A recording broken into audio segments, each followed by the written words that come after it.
Europe 1 Soir. Le Monde selon Adler. Bonsoir Alexandre. Bonsoir Nicolas. C'est peut-être un tournant dans l'histoire de la guerre en Syrie. Les Américains et les Anglais, ensemble, affirment que le régime de Bachar al-Assad utilise des armes chimiques contre son peuple à petite échelle, il est vrai.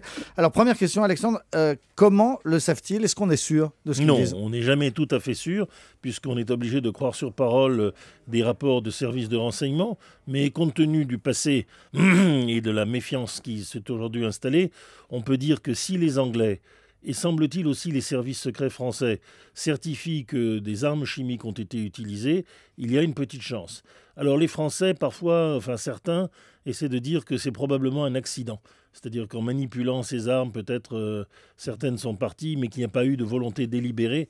En réalité, on voit bien que tout le monde freine devant l'obstacle, sauf probablement les Anglais et le sénateur McCain, qui s'est fait un peu le procureur des atermoiements de l'administration Obama, qui est très, très embarrassé, qui est obligé maintenant de reconnaître les faits, mais qui aurait aimé que ces faits n'existent pas. En tout cas, est-ce que ces annonces vont obliger les Américains à réagir?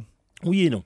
Les Américains, c'est évident, sont lancés dans une négociation fondamentale avec l'Iran pour arrêter le programme nucléaire de l'Iran. Et c'est fromage ou dessert. C'est-à-dire que pour les Américains, cela veut dire aussi trouver un compromis acceptable en Syrie et donc ne pas mettre dans un coin et assommer Bachar Assad. Donc il est hors de question de lancer une intervention militaire. C'est pour ça que Chuck Hagel, le ministre de la Défense choisi par Obama, a passé son temps à minimiser l'affaire. C'est le monde à l'envers, mais c'est ainsi.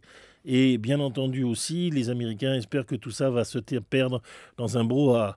Mais en même temps, il y avait une ligne rouge qui a été tracée, ça a été dit, si l'arme chimique est utilisée, il y aura une intervention militaire. Je pense que peut-être la cote la plus mal taillée, c'est de lancer un avertissement solennel et de ne pas passer à l'acte. C'est en tout cas ce que souhaiterait Barack Obama, mais il n'est pas le seul acteur dans cette affaire. Merci beaucoup Alexandre Adler. Dans un instant, l'invité d'Europe 1 Soir, c'est Michel Sardou. 18h, 20h, Nicolas Poincaré sur Europe 1.